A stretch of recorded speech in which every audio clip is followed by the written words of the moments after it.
அனைவருக்கும் வணக்கம். கல்வி தொலைக்காட்சி வாயிலாக மாணவர்களாகிய உங்கள் அனைவரையும் சந்திப்பதில் பெருமகிழ்ச்சி அடைகிறேன். இன்றைக்கி நம்ம பார்க்க இருக்கிற பாடம் விலங்கியல் 12ஆம் வகுப்பு விலங்கியல் பிரிவில் 9வது பாடம் மனித நலனில் நுண்ணுயிரியல். இப்போ நுண்ணுயிரினா என்ன அப்படின்னு பார்த்தோன்னா, நம்ம சாதாரண கண்ணுக்கு புலப்படாத மிகச்சிறிய அளவிலான உயிரிகளை நம்ம நுண்ணுயிரிகள்னு சொல்கிறோம். இப்போ நுண்ணுயிரியை பார்க்கணும் அப்படின்னா நமக்கு ஒரு நுண்ணோக்கி தேவைப்படுது இல்லையா? இப்போ நுண்ணுயிரிகள்னு எடுத்துக்கிட்டோம்னா எண்ணற்ற நுண்ணுயிரிகள் இருக்குது. அதில் சிலது நன்மையும் செய்யும், சிலது தீமையும் செய்யும். இந்த பாடத்தில் நன்மை செய்யக்கூடிய, மனிதனுக்கு நன்மை செய்யக்கூடிய நுண்ணுயிரிகளை பற்றி பார்க்க போகிறோம். இப்போ நுண்ணுயிரின்னு சொல்கிறது எதெல்லாம் சேர்ந்தது நுண்ணுயிரி அப்படின்னு பார்த்தோன்னா, பாக்டீரியாக்கள், பூஞ்சைகள், புரோட்டோசோவா, சில பாசி, வைரஸ்கள், வைரஸ் மூலகம், ஃப்ரையான்கள் போன்றவை நுண்ணுயிரிகள்னு சொல்கிறோம். இதுதான் உயிரியல் மண்டலத்தில் முக்கிய கூறுகளாக அமைந்துள்ளது. சரி, இந்த நுண்ணுயிரிகள் எங்கெல்லாம் இருக்குது அப்படின்னு பார்த்தோன்னாக்கா, மண், நீர், காற்று, விலங்குகள் மற்றும் தாவரங்களுடைய உடல்கள் உட்பட எல்லா இடங்களிலும் இவை பரவி காணப்படுகிறது. இந்த பாக்டீரியாக்கள், பூஞ்சைகள், அதாவது இந்த நுண்ணுயிரிகள் வளர் ஊடகங்களில் வளரும்போது கூட்டமாக வளரும். அப்போ நம்ம சாதாரண கண்களால் நம்ம அதை பார்க்க முடியும். இப்போ இந்த நுண்ணுயிரிகள் வீட்டு பயன்பாட்டு பொருட்களில் எப்படி மனிதனுக்கு உதவியாக இருக்கிறது அப்படிங்கிறத பார்க்கலாம். நம்ம அன்றாட வாழ்வில் நாம் தயாரிக்கக்கூடிய உணவுப் பொருட்கள், இட்லி, தோசை, பாலாடை கட்டி, தயிர், யோகர்ட், பிசைந்த மாவு, ரொட்டி, வினிகர், இதிலெல்லாம் நுண்ணுயிர் அதனுடைய உதவி மிகவும் தேவைப்படுகிறது. இப்போ நம்ம ப்ரீபயாட்டிக், ப்ரோபயாட்டிக் அப்படின்னா என்னன்னு பார்ப்போம். ப்ரீபயாட்டிக் அப்படிங்கிறது நம்ம உண்ணக்கூடிய உணவில் இருக்கக்கூடிய நார்ச்சத்தில் இருக்கக்கூடிய கூட்டுப் பொருட்கள். இது என்ன பண்ணும் அப்படின்னு பார்த்தோன்னாக்கா, நமக்கு நன்மை பயக்கக்கூடிய நுண்ணுயிர்களுடைய வளர்ச்சியை தூண்டுபவையாக அமைந்துள்ளது. ப்ரோபயாட்டிக் பாக்டீரியாக்கள் என்ன பண்ணும் அப்படின்னு பார்த்தோம்னாக்கா, அது நமக்கு தீங்கு செய்யக்கூடிய, அதாவது நம்மளுடைய உணவு பாதை மற்றும் இரைப்பையில் வாழக்கூடிய நுண்ணுயிர்களுடைய, நோய் உண்டாக்கக்கூடிய நுண்ணுயிர்களுடைய வளர்ச்சியை அவ கட்டுப்படுத்தும். அதாவது ப்ரோபயாட்டிக் பாக்டீரியாக்கான எடுத்துக்காட்டுகள் பார்த்தோன்னாக்கா, லாக்டோபேசிலஸ் அசிடோஃபிலஸ், லாக்டோபேசிலஸ் லாக்டிஸ் மற்றும் ஸ்ட்ரெப்டோகாக்கஸ் போன்றவை. இப்போ அடுத்ததான் நம்ம தயிர் தயாரித்தலில் உதவி செய்யக்கூடிய நுண்ணுயிரி என்ன அப்படிங்கிறத பார்ப்போம். தயிர் எவ்வாறு தயாரிக்கப்படுகிறது அப்படிங்கிறதையும் பார்ப்போம். தயிர் தயாரித்தலில் உதவி செய்யும் பாக்டீரியாவோட பேர் லாக்டோபேசிலஸ். இது என்ன பண்ணும் அப்படின்னு பார்த்தோம்னாக்கா, பாலில் இருக்கக்கூடிய புரதத்தை செரித்து கேசின் அப்படிங்கிற தயிர் ஆக மாற்றுகிறது. நம்ம சாதாரணமாக வீட்டில் தயிர் உண்டாக்கணும், தயிர் உற்பத்தி பண்ணணும் அப்படின்னாக்கா என்ன பண்ணுவோம்? பாலை கொஞ்சம் சூடு பண்ணி அதில் சிறிதளவு தயிர் சேர்ப்போம் இல்லையா? அந்த சிறிதளவு சேர்க்கக்கூடிய அந்த தயிரில் பல மில்லியன் கணக்கிலான லாக்டோபேசிலஸ் பாக்டீரியாக்கள் இருக்கிறது. இப்போ தயிர் உருவாகணும்னா அதுக்கு சாதகமான வெப்பநிலை என்ன அப்படின்னு பார்த்தோம்னாக்கா 40 டிகிரி செல்சியஸ். இப்போ பாலை விட தயிரில் தான் நமக்கு அதிக அளவு சத்தான கரிம அமிலங்கள் மற்றும் வைட்டமின்கள் அமைந்துள்ளது. அடுத்ததாக நம்ம யோகர்ட் எப்படி தயாரிக்கிறதுன்னு பார்ப்போம். யோகர்ட் பாக்டீரியாவை பயன்படுத்தி பாலை நொதிக்க வைப்பதன் மூலம் நமக்கு கிடைக்குது. இந்த யோகர்ட் தயாரிக்கும் போது துணை பொருளாக நமக்கு லாக்டிக் அமிலமும் கிடைக்கிறது. இந்த யோகர்ட் தயாரித்தலில் பெரும் பங்கு வகிப்பது எது அப்படின்னு பார்த்தோன்னாக்கா, ஸ்ட்ரெப்டோகாக்கஸ் தெர்மோஃபைலஸ் மற்றும் லாக்டோபேசிலஸ் பல்காரிக்கஸ் அப்படிங்கிற பாக்டீரியா. இந்த பாக்டீரியா என்ன பண்ணுது அப்படின்னு பார்த்தோன்னா, லாக்டோஸை லாக்டிக் அமிலமாக மாற்றுகிறது. இந்த யோகர்ட் மிகவும் சுவை மிக்கதாகவும் மனம் மிக்கதாகவும் இருக்கிறது. இதற்கு காரணம் என்ன அப்படின்னு பார்த்தோன்னா, அதில் இருக்கக்கூடிய அசிட்டால்டிஹைடு. அடுத்ததாக பாலாடை கட்டி தயாரித்தல். இந்த பால் புரதமாகிய கேசின் திரிவடைவதன் மூலமாக தான் நமக்கு பாலாடை கட்டி கிடைக்குது. இந்த பாலாடை கட்டி தயாரிக்க நம்ம ரெட்நட் அப்படிங்கிற ஒரு நொதியையும் சேர்க்குறோம். இதில் உறைந்த திடப்பொருளை பிரித்து எடுத்து அழுத்துவதன் மூலமாக நமக்கு பாலாடை கட்டி கிடைக்கிறது. இந்த பாலாடை கட்டி தயாரிக்க உதவக்கூடிய பாக்டீரியாக்கள் என்னென்ன அப்படின்னு பார்த்தோன்னா, லாக்டோகாக்கஸ், லாக்டோபேசிலஸ் அல்லது ஸ்ட்ரெப்டோகாக்கஸ். இப்போ நீங்கள் பார்க்குறது பாலாடை கட்டி மற்றும் அதை தயாரிக்க உதவக்கூடிய பாக்டீரியா. அடுத்ததான் பனீர் தயாரித்தல். பனீர் தெற்காசியாவில், அதுவும் குறிப்பாக இந்தியாவில் தான் நம்ம அதிகமாக அதை பயன்படுத்துகிறோம். இந்த பனீர் எப்படி தயாரிக்கிறாங்க அப்படின்னு பார்த்தோன்னாக்கா, கொதிக்க வைத்த பாலில் கொஞ்சம் எலுமிச்சை சாறு அல்லது கொஞ்சம் சிறிதளவு வினிகரை சேர்த்தோம்னாக்கா பால் திரிவடைஞ்சிரும். அதில் இருக்கக்கூடிய திடப்பகுதியை எடுத்து நம்ம அழுத்துவதன் மூலமாக பனீர் கிடைக்கிறது. ப்ரோபியானி பாக்டீரியம் ஷெர்மானியை, இந்த பாக்டீரியா தான் அதிக அளவு கார்பன் டை ஆக்சைடை உற்பத்தி செய்கிறது. அதனால தான் ஸ்விஸ் பாலாடை கட்டிகளில் பெருந்துளைகள் காணப்படுகிறது. அடுத்ததாக நம்ம அன்றாடம் உண்ணக்கூடிய உணவான இட்லி மற்றும் தோசை தயாரிக்கிறோம் இல்லையா, அந்த மாவு புளிக்கிறதுக்கு காரணமாக இருக்கக்கூடிய பாக்டீரியா எதுன்னு பார்த்தோம்னாக்கா லியூகோனாஸ்டாக் மீசன்ட்ராய்டஸ். அடுத்தது ரொட்டி தயாரித்தலில் எந்த நுண்ணுயிரி பயன்படுது அப்படின்னு பார்த்தோம்னாக்கா சாக்ரோமைசஸ் செர்வீசியே அப்படிங்கிற ஒரு ஈஸ்ட். இதை வந்து அடுமனை ஈஸ்ட் என்று அழைக்கப்படுகிறது. ரொட்டி தயாரிக்கும் போது இந்த நுண்ணுயிரி இந்த ஈஸ்ட் என்ன பண்ணும் அப்படின்னு பார்த்தோம்னாக்கா மாவை புளிக்க செய்யுது. இந்த மாவு புளிக்கிறதுக்கான காரணம் என்ன அப்படின்னு பார்த்தோன்னா அந்த குளுக்கோஸ் நொதித்தலின் போது அதுலேருந்து வெளியேறக்கூடிய எத்தில் ஆல்கஹால் மற்றும் கார்பன் டை ஆக்சைடு. இந்த எத்தில் ஆல்கஹாலும் கார்பன் டை ஆக்சைடும் வெளியேறுவதால் தான் ரொட்டியானது மென்மையாகவும் துளைகள் நிரம்பியதாகவும் கிடைக்கிறது. அடுத்ததான் நம்ம பார்க்க போகிறது தனி செல் புரதம், அதாவது single cell protein. Single cell புரோட்டீன்னா என்ன அப்படின்னா சில நுண்ணுயிரிகளிடமிருந்து நமக்கு கிடைக்கக்கூடிய புரதம். அதுக்கு உதாரணம் என்ன அப்படின்னு பார்த்தோம்னா ஸ்பைருலினா. ஸ்பைருலினாங்கிறது ஒரு உண்ணத்தக்க ஒரு செல் நுண்ணுயிரி. அது ஒரு பாசி வகையை சேர்ந்தது. இதை வந்து தனியாகவோ அல்லது ஈஸ்ட் பூஞ்சை போன்ற பாக்டீரியா போன்றவற்றையோடு சேர்த்தோ வளர்த்து அதிலேருந்து கிடைக்கக்கூடிய புரதத்தை வந்து நம்ம பயன்படுத்தலாம். இது வந்து புரதத்திற்கு ஒரு மாற்று உணவாக கூட இது அமைகிறது. இது மனிதனுக்கும் ஏற்றது, கால்நடைகளுக்கும் இது தீவனமாக நம்ம பயன்படுத்தலாம். ஸ்பைருலினாவிலிருந்து கிடைக்கக்கூடிய அந்த பொருள் இதை வந்து மாத்திரை வடிவத்திலையும் நமக்கு கிடைக்கிறது. இப்போ இது வரைக்கும் நம்ம வீட்டு பயன்பாட்டில் நுண்ணுயிரிகளுடைய பங்கை பார்த்தோம். இப்போ அடுத்ததாக தொழிற்கூடங்களில் உற்பத்தி பொருட்களில் இந்த நுண்ணுயிரிகள் என்ன பங்காற்றுகிறது அப்படிங்கிறத பார்ப்போம். தொழிற்சாலைகளில் உற்பத்தி செய்யக்கூடிய பொருட்கள் என்னென்ன? பானங்கள், உயிர் எதிர்பொருட்கள், கரிம அமிலங்கள், அமினோ அமிலங்கள், வைட்டமின்கள், உயிரி எரிபொருள், ஒற்றை செல் புரதம், நொதிகள், ஸ்டீராய்டுகள், தடுப்பூசிகள், மருந்துகள் போன்றவை இந்த தொழிற்கூடங்களில் உற்பத்தி செய்யப்படுகிறது. இப்போ தொழிற்சாலையில் இந்த உற்பத்தி பொருட்கள்லாம் தயாரிக்கணும் அப்படின்னாக்கா நமக்கு நிறைய நுண்ணுயிரிகள் தேவை. அதிக அளவு நம்ம நுண்ணுயிர்களை தயாரிக்கணும் அப்படின்னாக்கா அதற்கு நொதிக்கலன்கள் ஃபெர்மெண்டாஸ் தேவைப்படுகிறது. இந்த நொதிக்கலன் மூலமாக நம்ம என்ன பண்ணலான்னா அதிக அளவு நுண்ணுயிரிகளை தயாரிக்க முடியும். இப்போ நம்ம நொதிக்கலன் எப்படி இருக்கும், அதில் என்னென்ன பகுதிகள் இருக்கும் அப்படிங்கிறத பார்ப்போம். இப்போ நீங்கள் படத்தில் பார்க்கலாம். இதில் வந்து தேவையான அளவு காற்றை உட்செலுத்தும் வசதி, அப்புறம் வெப்பம் மற்றும் அமிலக்காரத்தன்மையை நிர்வகிக்கக்கூடிய அமைப்பு, அளவுக்கு அதிகமாக நிரம்பி வழியும் நுண்ணுயிர் கழிவுப் பொருளை வெளியேற்றும் வசதியையும் இந்த ஃபெர்மெண்டாஸ் பெற்றிருக்கிறது.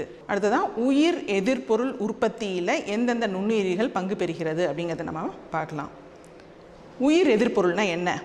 நுண்ணுயிர்களால் உற்பத்தி செய்யக்கூடிய வேதிப்பொருளை தான் நம்ம உயிர் எதிர்பொருள்னு சொல்கிறோம். நோயை உண்டாக்கக்கூடிய பிற நுண்ணுயிரினுடைய வளர்ச்சியை தடுக்கிறதுக்கும் கொல்வதற்கும் உதவி செய்கிறது.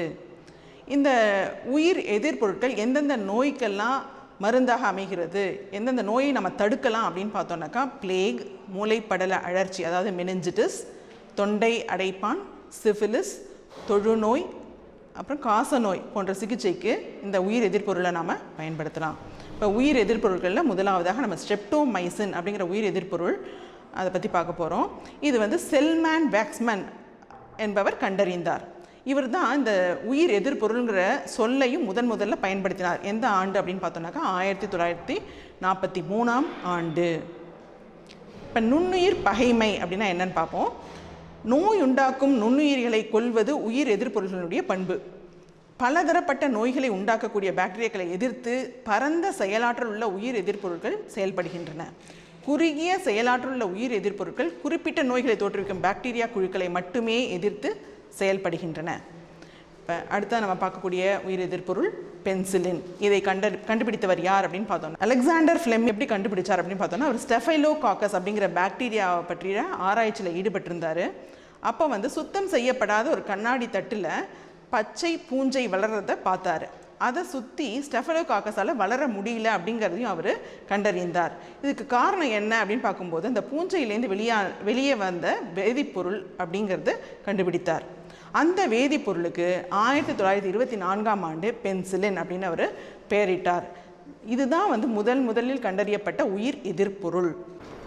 பென்சிலின் உற்பத்தி செய்யக்கூடிய பூஞ்சை இனங்கள் ஒன்று பென்சிலியம் நொட்டேட்டம், இன்னொன்று பென்சிலியம் கிரைசோஜீனம். இது எப்படி வந்து பாக்டீரியாவை கொல்லுது அப்படின்னு பார்த்தோம்னா பாக்டீரியாவோட செல் சுவருடைய உற்பத்தியை தடுத்து பாக்டீரியாவை கொள்கிறது. இப்போ பென்சிலின் மருந்து இருக்கு இல்லையா, இதை வந்து எல்லாருக்கும் பயன்படுத்த முடியாது. ஏன் அப்படின்னாக்கா இதனுடைய உணர்மை தான் காரணம். ஏன்னா சிலருக்கு வந்து இது குமட்டல், வாந்தி, அரிப்பு, மூச்சு திணறல் போன்றவற்றை ஏற்படுத்தும். ஸோ இந்த மருந்தை வந்து கொடுக்கறதுக்கு முன்னாடி என்ன பண்ணுவாங்கன்னா, நம்மளுடைய முன்கையில் வீரியம் குறைஞ்ச அளவு சிறிதளவு மருந்தை எடுத்து போட்டு பார்ப்பாங்க. அப்போ அந்த இடத்துல சிவந்து போதலோ அரிப்போ இல்லை அப்படின்னா தான் நோயாளிக்கு இதை பயன்படுத்துவாங்க. அலெக்சாண்டர் ஃப்ளெமிங் கண்டுபிடித்த அந்த பென்சிலினை ஹாவர்ட் ஃப்ளோரி மற்றும் ஏர்னஸ்ட் செயின் 2 பேரும் சேர்ந்து அதை இன்னும் மேம்படுத்தி வீரியமுடைய எதிர்ப்பொருளாக மாற்றினார்கள். எனவே பென்சிலின் மருந்துகளின் ராணி என்று அழைக்கப்படுகிறது. அதற்காக ஃப்ளெமிங், ஃப்ளோரி மற்றும் ஏர்னஸ்ட் செயின் ஆகியவருக்கு நோபல் பரிசும் வழங்கப்பட்டது. இவங்க மேம்படுத்தின இந்த பென்சிலின் மருந்தை தான் 2ஆம் உலகப் போரில் காயமடைந்த வீரர்களுக்கு பயன்படுத்தினார்கள். அடுத்ததான் நம்ம பார்க்கக்கூடிய உயிர் எதிர்ப்பொருள் டெட்ராசைக்ளின். இந்த டெட்ராசைக்ளின் எந்த பாக்டீரியாவிலிருந்து பிரித்தெடுக்கப்படுகிறது அப்படின்னு பார்த்தோம்னாக்கா ஸ்ட்ரெப்டோமைசஸ் ஆரியோஃபேஷியன்ஸ். குளோர் டெட்ராசைக்ளின் என்பது தான் இப்போது பெயர் மாறியுள்ளது. இது என்ன பண்ணுது அப்படின்னு பார்த்தோம்னா பாக்டீரியாவோட வளர்ச்சியை மட்டுப்படுத்துகிறது.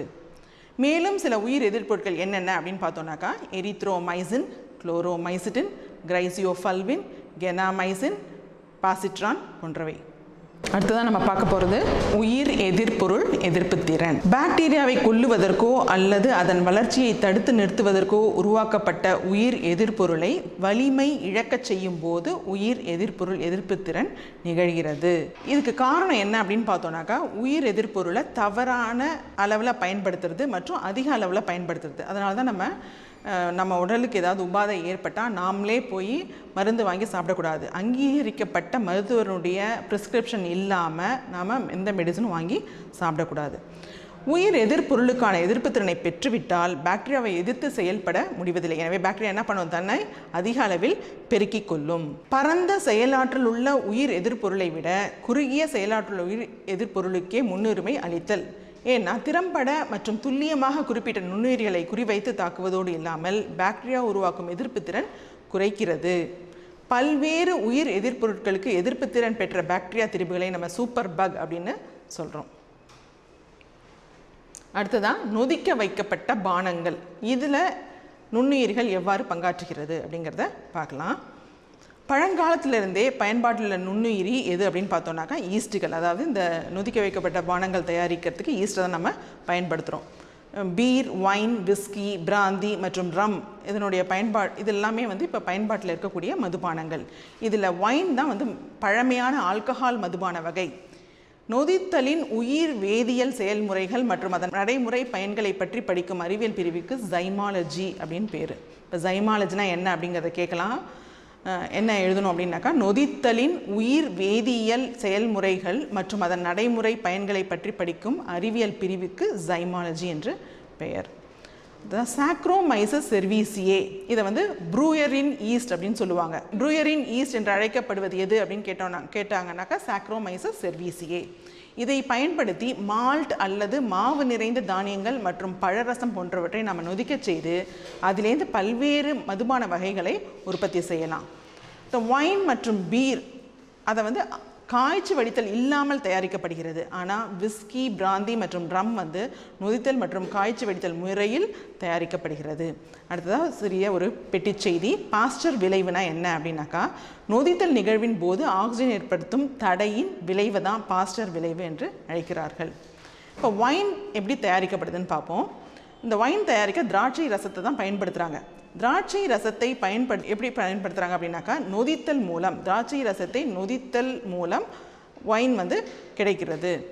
இப்போ ஈனாலஜி, இப்போ நம்ம ஜைமாலஜி பார்த்தோம். அடுத்ததாக ஈனாலஜினா என்ன அப்படின்னு பார்த்தோம்னாக்கா ஒயின் மற்றும் ஒயின் உற்பத்தி செய்யும் முறைகளை பற்றிய அறிவியல் பிரிவுக்கு ஈனாலஜி என்று பெயர். சாக்ரோமைசஸ் செர்வீசியே ஈஸ்ட் நொதித்தல் மூலம் ஆல்கஹாலாக மாற்றுகிறது. ஒயினில் 2 வகை இருக்குது. ஒன்று சிவப்பு ஒயின், இன்னொன்று வெள்ளை ஒயின். இந்த சிவப்பு ஒயின் எப்படி தயாரிக்கப்படுது அப்படின்னு பார்த்தோம்னா கருந்திராட்சையினுடைய தோல் மற்றும் தண்டுகளை சேர்த்து தயாரிக்கப்படுகிறது. ஆனால் வெள்ளை ஒயினில் கருந்திராட்சையினுடைய பழச்சாறு மட்டும் பயன்படுத்துகிறாங்க.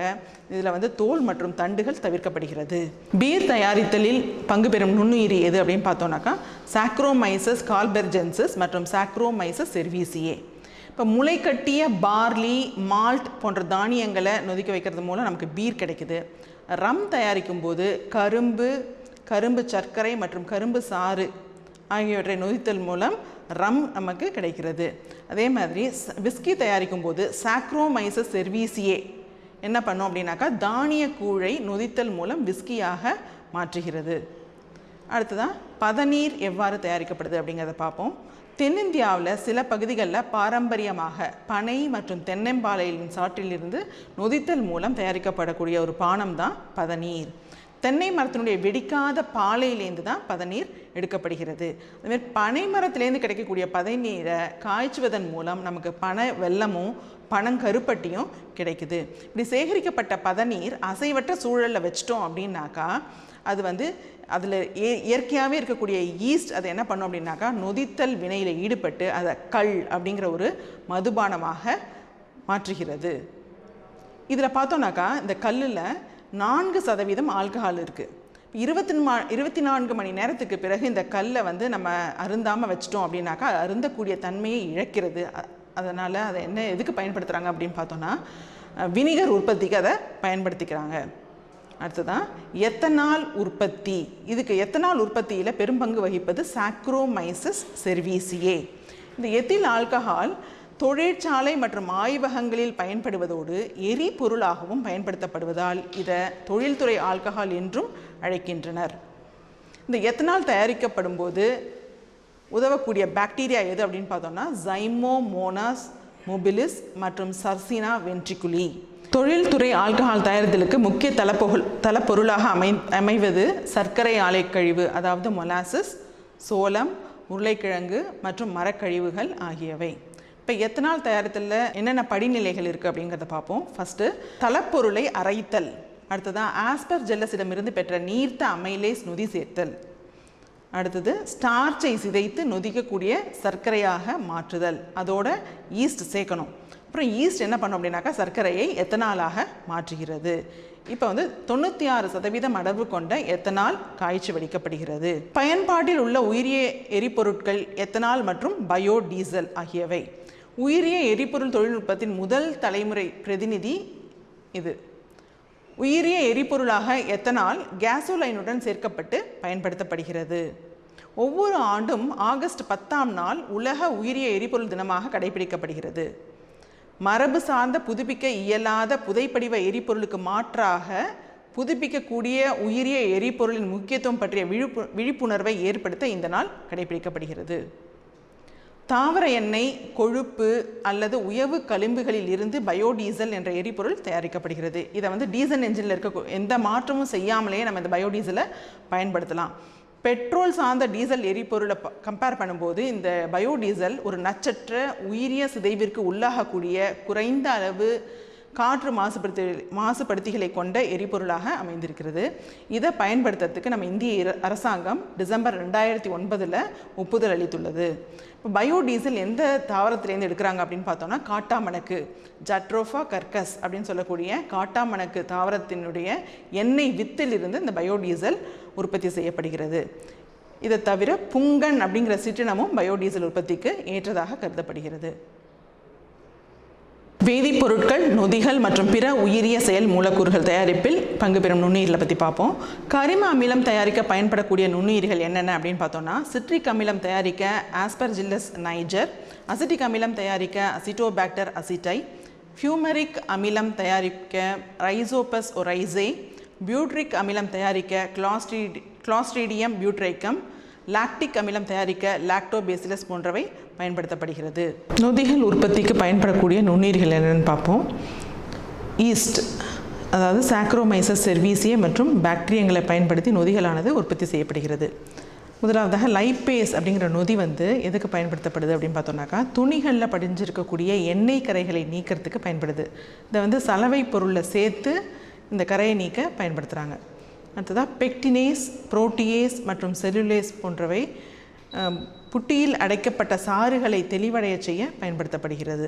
அடுத்ததாக ரென்னட் அப்படிங்கிற நொதி பாலாடை கட்டி தயாரிப்பு மற்றும் பாலை கெட்டியாக மாற்ற பயன்படுத்தப்படுகிறது.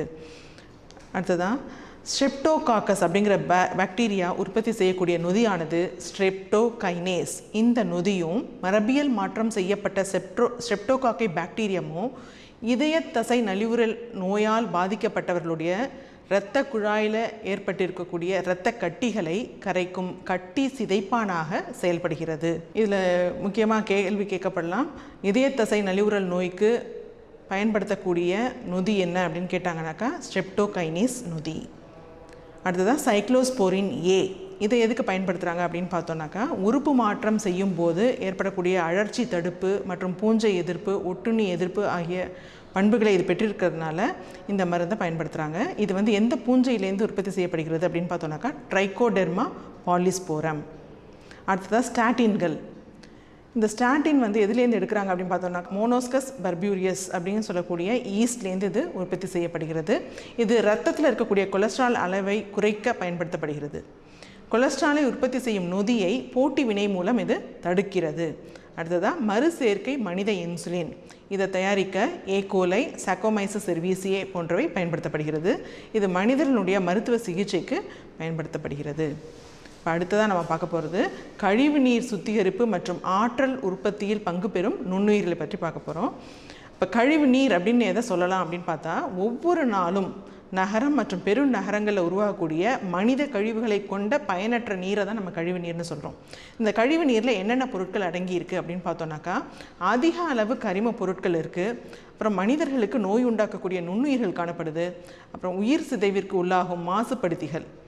அது இல்லாமல் வீட்டு கழிவுகளிலிருந்து வெளியேறக்கூடிய 99% நீரும் மீதமுள்ள 1% தொடங்கு நிலை திடப்பொருட்கள் மற்றும் பிற கரையும் தன்மை கொண்ட கரிம மற்றும் கனிம பொருட்களும் இந்த கழிவு நீரில் இருக்குது. இப்போ இந்த கழிவு நீரை அப்படியே நேரடியாக ஆறுகள் மற்றும் ஓடைகளில் விடலாமா அப்படின்னா வெளியேற்றக்கூடாது.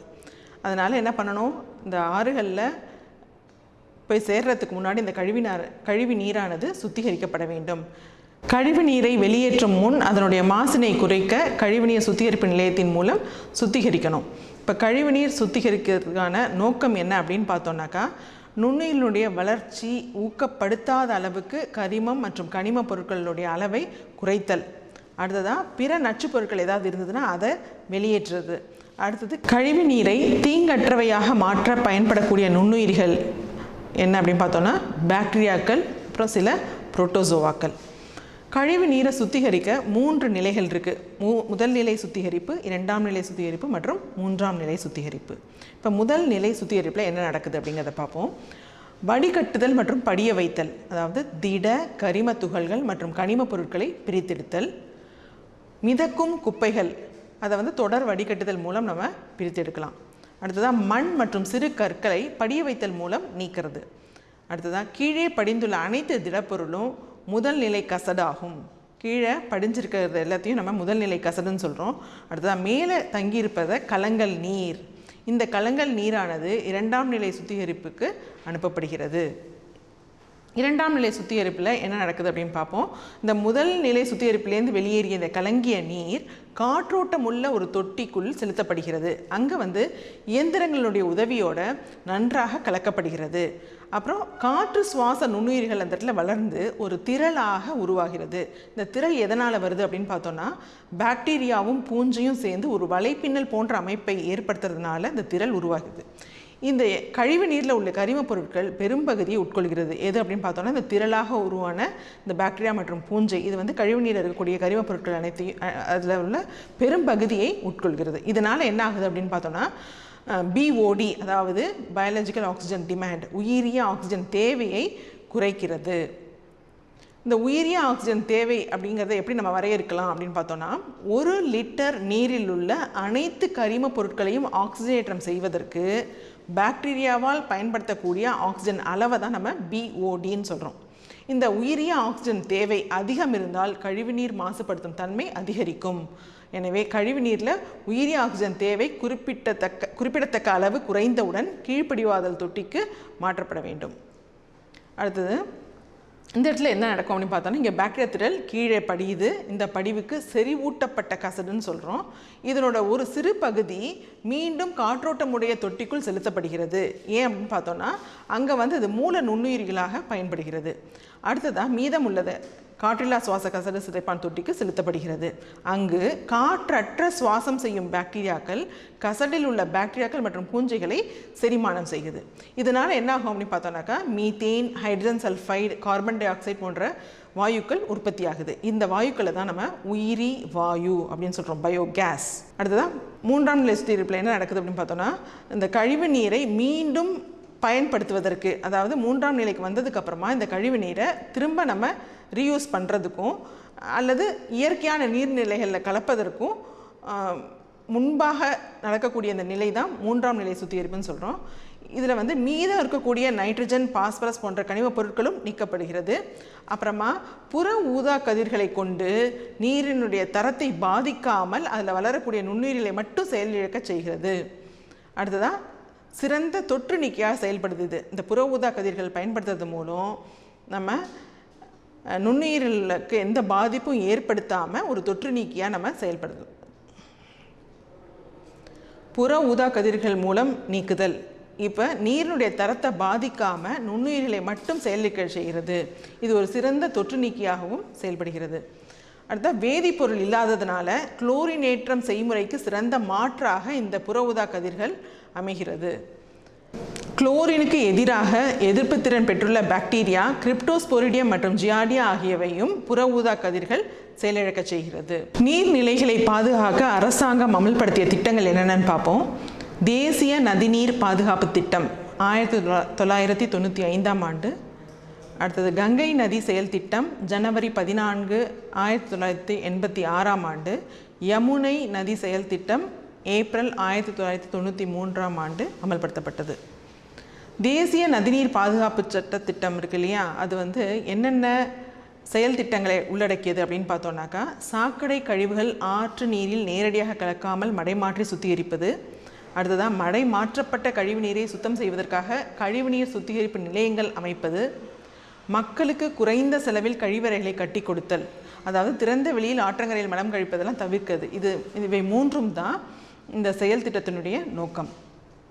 இப்போ கங்கை நதி செயல் திட்டம் இதனுடைய முக்கிய நோக்கம் என்னன்னு பார்த்தோன்னா, கங்கை நதியில் கலக்கக்கூடிய வீட்டு கழிவுகள், தொழிற்சாலை கழிவுகளை தடுத்தல், அதை மடைமாற்றி சுத்திகரித்தல். அடுத்தது அதிகமாக மாசுபடுத்தும் அமைப்புகளை கண்டறிந்து அவற்றை தடுத்தல். அடுத்தது யமுனை நதி செயல் திட்டம். இது இந்தியா மற்றும் ஜப்பான் இணைந்து செய்து கொண்ட ஒப்பந்தம். இந்த திட்டத்தின் முக்கிய நோக்கம் என்னன்னு பார்த்தோன்னா, அதிக எண்ணிக்கையிலான சுத்திகரிப்பு நிலையங்களை ஏற்படுத்துதல், அப்புறம் அதன் மூலம் கழிவுநீரை சுத்தப்படுத்தி ஆற்றுக்குள் அனுமதித்தல்.